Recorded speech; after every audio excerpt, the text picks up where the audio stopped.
The moment I saw my baking dish sitting in the center of my kitchen table, I felt something I can only describe as a clean, quiet snap. Not anger. I would get to anger. But something just before it, the way the air pressure changes before a door slams in another room. My dish was nearly empty. Of the 24 butter tarts I had spent 3 hours making the night before, the ones I'd lined up on the cooling rack at midnight, still in my work clothes because I hadn't had time to change before I started, there were 4 left. 4. Sitting in a ceramic dish surrounded by 4 women I had never seen in my life, while Norma Malone, my fiancé's mother, poured tea from my kettle into cups she had clearly dug out of the back of the cabinet where I keep things I never use. That was the moment. But to understand why it broke something in me, something that had been bending quietly for a long time, you have to go back further. You have to understand the year that came before that November evening. My name is Sloan Ferreira. I'm 34 years old. I work as an OR scheduling coordinator at a hospital in Hamilton, Ontario, a job that sounds administrative and is, in fact, relentless. I manage surgical schedules, liaise between surgeons and anesthesiologists and nursing teams, handle the cascade of adjustments that happens when an emergency comes through. And 3 elective surgeries are already running long. I'm not a nurse or a surgeon or anyone whose name appears on a chart. I'm the person who makes sure the right chart exists, in the right room, at the right time, and if I get it wrong, real consequences follow for real people. 8 years in, I still feel the weight of that on difficult days. I am chronically tired in a way that has become so ordinary, I mostly stop noticing it until I sit down and realize I cannot get back up. My feet hurt by mid-afternoon. I eat lunch at my desk 4 days out of 5. I leave the hospital in the dark for half the year. I met Archer Malone at a mutual friend's birthday dinner on James Street North 6 years ago. He was a project manager for a general contractor, easy to talk to in a way that felt effortless rather than performed, and he had this quality of actually listening when you spoke. Not waiting for his turn, but genuinely tracking what you'd said. I found it almost startling at first, because I wasn't used to it from someone I'd just met. We dated for a year, moved into a condo together in Hamilton's East End, got engaged on a camping trip near Killarney 2 years after that. We said we'd set a date. We talked about it the way you talk about finally repainting the bathroom.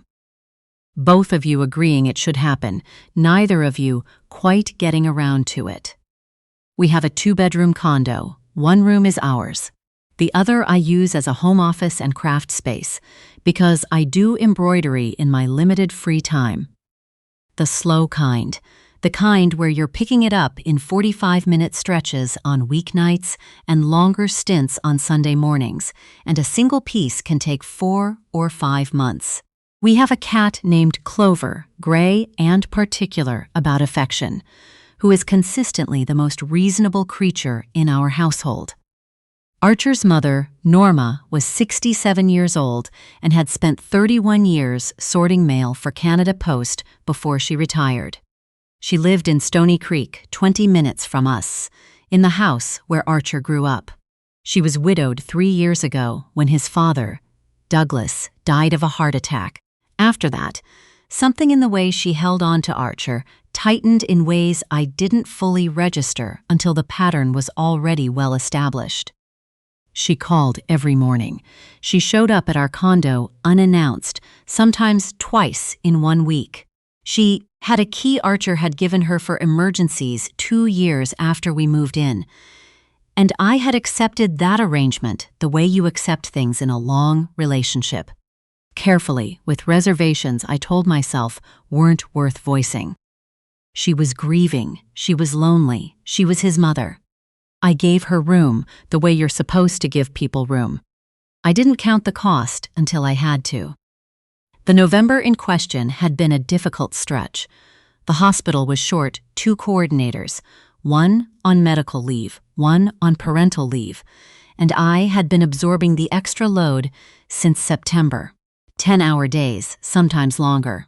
Archer was in the middle of a job in Burlington that had run over schedule by 3 weeks, which meant his days were equally long, and his energy for anything outside of work was thin. We were ships in very close proximity, more than genuinely connected. We both knew it. Neither of us had found the moment to address it. The night before the evening in question, I had baked 24 butter tarts from scratch. Our hospital foundation runs a bake sale every November for the Palliative Care Fund. It is, by most measures, a small thing. A folding table in the main lobby, homemade goods with little handwritten price tags, staff and visitors buying something sweet on their lunch break. I had signed up in early October to bring 2 dozen, because I always agree to things in October and reckon with them in November. My colleague Bia organizes the whole sale, and she had mentioned offhandedly that people always appreciate something homemade over something from a box. I bought the supplies the previous weekend. Pastry shells from the baking aisle, Caro syrup, brown sugar, pecans, real butter. I made the filling from a recipe I'd been using for years, my grandmother's adjusted slightly, the kind of thing that lives in your hands more than on paper. I stood in my kitchen at 10:30 at night, tired enough that I kept miscounting which shells I'd already filled and had to start the row over twice. They came out right. The filling set without cracking. The pastry held. The pecans were toasted just enough. I lined them up in my good ceramic dish, covered them with plastic wrap, and set them on the counter to cool. I texted Archer before I went to bed, made the tarts for the bake sale. Please don't touch them, they're for tomorrow. He texted back, okay, good night. The next day, I sent Bia a photo. She sent back 3 heart emojis. I thought about those tarts on the bus ride home, the way you think about something small and good when the day has been long enough to make small things feel meaningful. It was raining, the flat gray November rain that Hamilton does in the weeks before the cold properly settles in. I had my tote bag over one shoulder and my hospital lanyard still around my neck because I'd forgotten to take it off before I left. I was thinking about heating up soup and sitting on the couch with Clover for an hour before going to bed. I heard the voices when I reached our floor. Our door is 3rd from the elevator, and sound carries in that hallway in a particular way. I heard laughter, more than 2 voices, and underneath it the rhythm of a table conversation, the comfortable back and forth of people who have settled in somewhere. I stood at our door with my key in my hand for a moment. Clover was already at the base of the door on the other side. I could hear her scratch at it. She only does that when she hears me specifically, a fact I have always found quietly steadying. I opened the door. The smell hit me first, brewed tea and something buttery, something sweet, and then I saw the table. 4 women I had never seen were sitting around it. Norma was positioned at the end, nearest the kitchen window.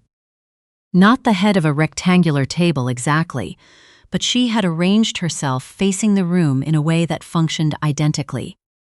The other 3 women were somewhere in their mid to late 60s. One wore a fleece vest with a small embroidered maple leaf on the chest. One had reading glasses pushed up into her hair and was gesturing as she spoke. The third was laughing at something, her chair angled in a way that suggested she had been fully at home here for a while. My ceramic dish sat in the center of the table, 24 tarts. 4 remained. Archer was on the couch with his laptop, one earbud in, his back to the kitchen. Norma looked up the moment I stepped inside. Her face did something I had watched it do before. It rearranged itself into a particular expression I can only describe as preemptive warmth.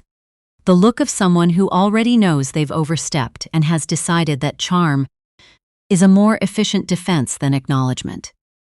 "Sloane, "You're home," she said, in the tone that always makes my name sound like the opening move in something. "Come in, come in." The girls and I were just having a little visit. "There's leftover soup in the fridge from last night if you're hungry. You can heat it up." The girls. I was being offered yesterday's soup in my own kitchen while 4 strangers finished my butter tarts. I looked at the dish. I looked at the 4 remaining tarts, the ones from the corners of the pan where the filling thins and the pastry tends to dry out, the ones nobody picks first. I looked at Archer, who had pulled out his earbud and turned toward me with an expression somewhere between apologetic and braced. "Who are these people?" I said, quietly. My voice was functional, but it was on a very short leash. "Mum ran into them at the community center," Archer said. "It was cold, and they didn't have anywhere to be, so I brought them back," Norma finished, in the smooth tone of someone completing a sentence rather than answering a question. I saw the tarts on the counter, and I thought, well, what are they sitting there for? Might as well enjoy them. That's what baking is for, isn't it? The woman in the fleece vest looked at me with an expression that had started to migrate from comfortable toward uncertain.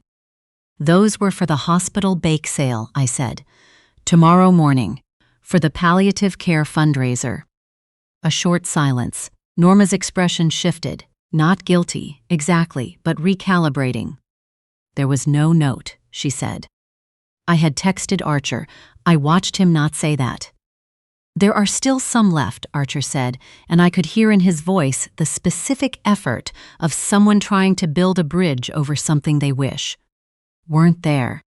"It's fine, they're almost done." It's fine. 4 tarts out of 24.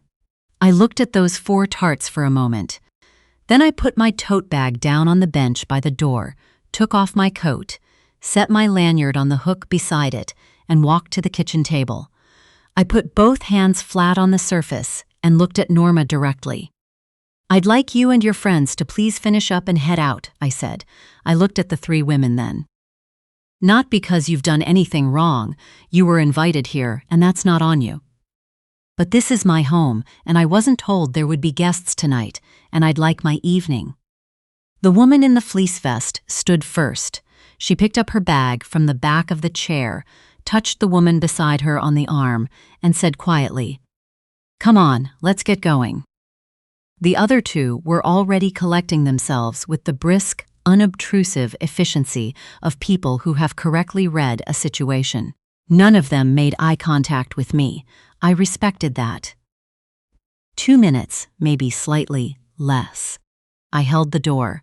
I said, "Thank you for coming, because that is what you say when you were raised to finish things properly."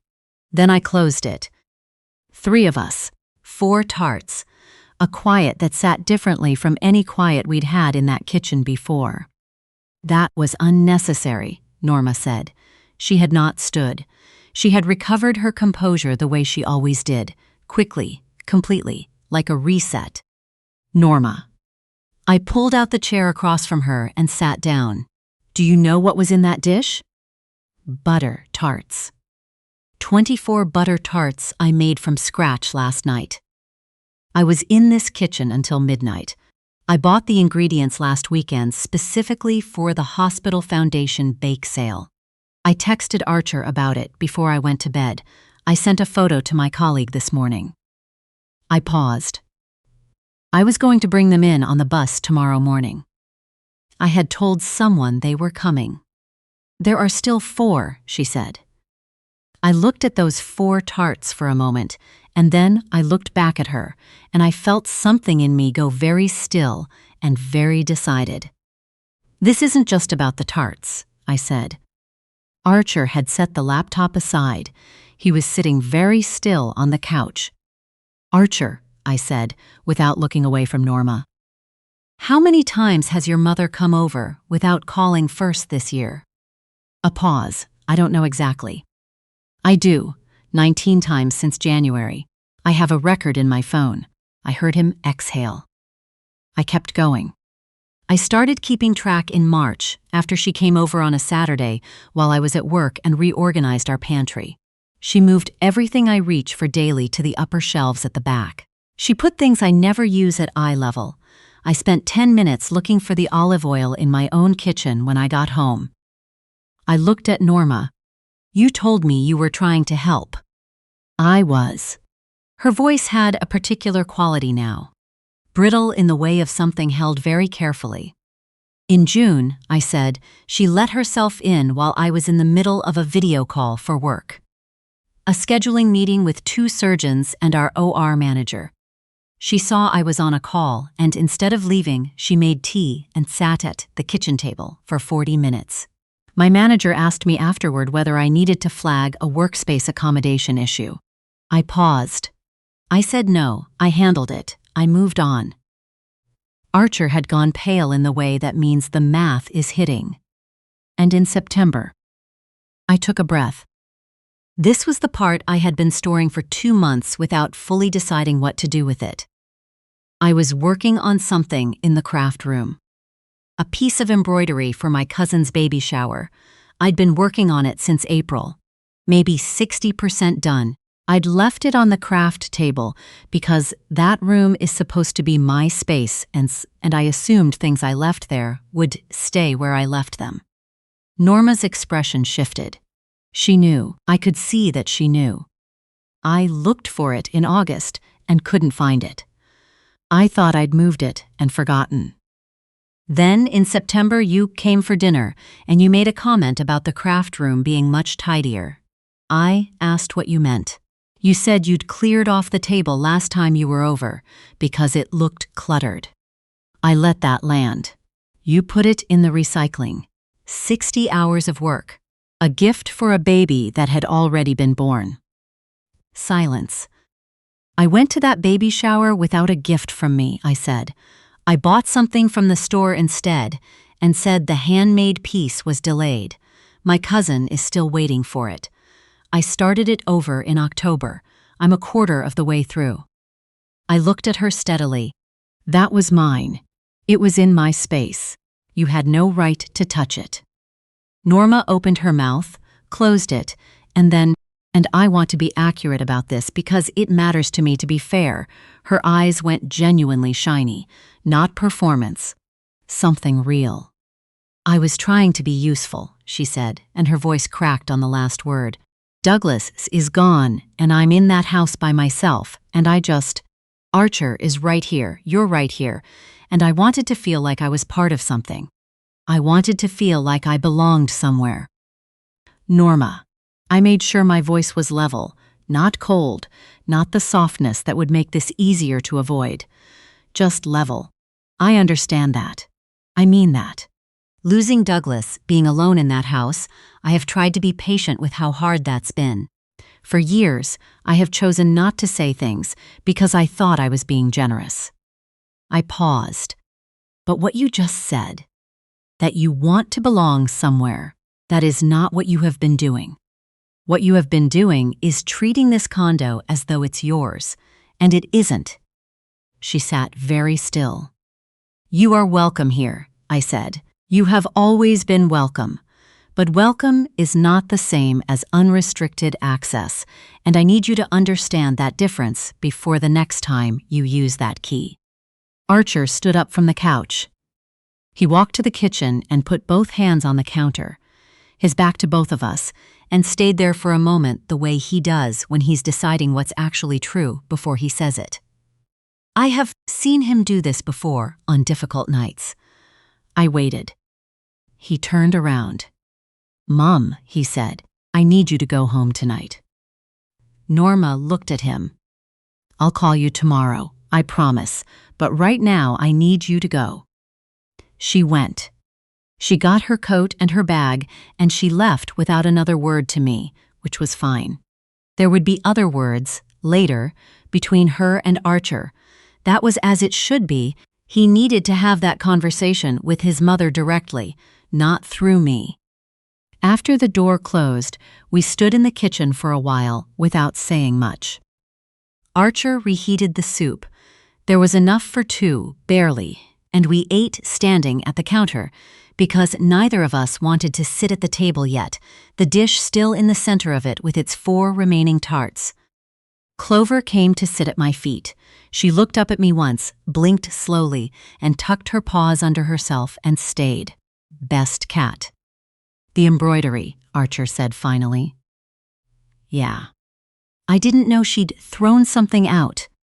I knew she'd tidied the craft room once, but I didn't. He stopped. I should have asked more questions. I should have checked in with you instead of just letting it go. You should have, I said, and I should have said something in March when she reorganized the pantry. I should have said something the first time she came over without calling. I kept deciding it wasn't worth the argument and carrying it forward, and it compounds. Every time you swallow something, it just adds to the total. He nodded. He looked older than 36 right then, in the particular way that honesty has of sitting visibly on a person's face. The key, he said. The key, I said. He got it back 4 days later, after a phone call with Norma that he told me about fully afterward. No summaries, no vague reassurances, no I handled it. He sat with me at the kitchen table and told me what was said, that the unannounced visits had to stop. Always call first, no exceptions. That the key was for true emergencies and nothing else. That this was our home, and she was loved and welcome, and a guest. He told me that she cried, and that he let her cry, and that he also held the line. He mentioned a grief support group that ran out of the Stony Creek Community Center. She said she'd think about it. She didn't call me directly for nearly 3 weeks. That was uncomfortable, but it was manageable. When she did call, she called me, not Archer. Sloan, she said without preamble, I owe you an apology. Several, probably. It wasn't a long conversation. It didn't need to be. I said thank you, and I meant it, and we moved forward. Norma joined the grief group in January. She made a friend there, a woman named Bet, who lost her husband 2 years ago and who apparently has a strong opinion about everything, which I suspect is why they get along as well as they do. They go to the farmer's market on Saturday mornings and send each other photos of their container gardens. Norma comes to dinner on Sundays now, when we invite her, and she brings an apple cake from a bakery in Stony Creek that is genuinely excellent. She calls before she comes. She sits where there is room. I finished the embroidery in February, 6 months late. My cousin cried when she opened it. That's the only review that ever mattered. I took the 4 remaining butter tarts to work the next morning, covered with fresh plastic wrap. I stopped at the Fortinos on my way in and bought a box of something to supplement, because 4 wasn't enough for a bake sale table. Bea put the homemade ones out anyway on a small plate with a handwritten card that said homemade, and they sold within the first half hour. I brought my dish home that afternoon, washed it, and put it back in the cabinet where I keep the things I use but want to protect. I stopped keeping the count in my phone, 19 visits. I don't need it anymore. Not because things are perfect, because they aren't, and anyone who tells you one honest conversation resolves years of accumulated quiet has not actually tested that claim, but because I stopped needing the evidence. I had kept that log for myself, not for any confrontation I was planning. It was how I proved to myself, slowly, across months, that what I was feeling was real, that I wasn't being unreasonable, that I had the right to come home and find my home the way I'd left it. That November evening, standing in my kitchen doorway with my work lanyard still around my neck, looking at 4 butter tarts in a dish that had held 24, I could have swallowed it. I had swallowed things like it for 2 years. I was by then very practiced at it. Most people who keep a quiet log on their phones instead of saying something out loud are practicing the same skill. I know that now, but I didn't swallow it. And the dish is back in the cabinet, and the craft room is still mine, and the condo is still ours. It has always been ours. We just had to say so out loud and mean it and not take it back.